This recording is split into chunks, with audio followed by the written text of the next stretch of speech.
Maharashtra TV news, आवाज सर्वसामान्यांचा।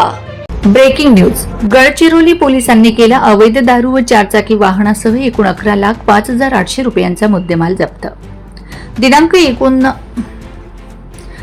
19 जून 2026 रोजी स्थानिक गुन्हे शाखा येथील अधिकारी व अंमलदार यांना गोपनीय बातमीदाराकडून माहिती मिळाली की इसम लखन जोहारी भैसा वय 40 वर्षीय राहणार बेडगाव तालुका कोरची जिल्हा गडचिरोली हा आपल्या साथीदाराच्या मदतीने पांढऱ्या रंगाच्या चारचाकी स्कॉर्पिओ वाहन क्रमांक CG08 AR 5976 या वाहनाने मंगेवाडा मार्गाने अवैधरित्या देशी विदेशी दारूची वाहतूक करून उप पोलीस स्टेशन पेंढरी हद्दीतील चिल्लर विक्रेत्यांना पुरवठा करणार आहेत।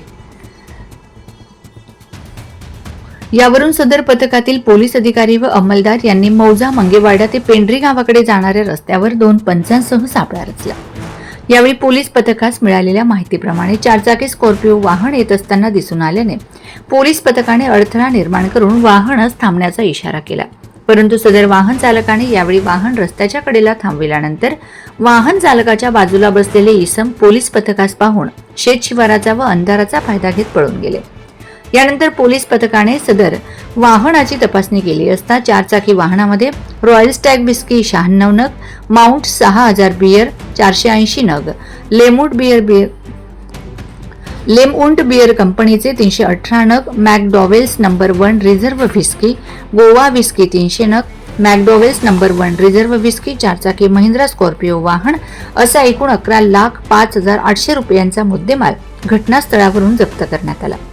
संबंधित घटनेच्या अनुषंगाने उप पोलीस स्टेशन पेंढरी येथे गुन्हा नोंद करण्यात आला आहे। वंदे महाराष्ट्र टीव्ही मीडिया प्रतिनिधी हरेंद्र मडावी, गडचिरोली।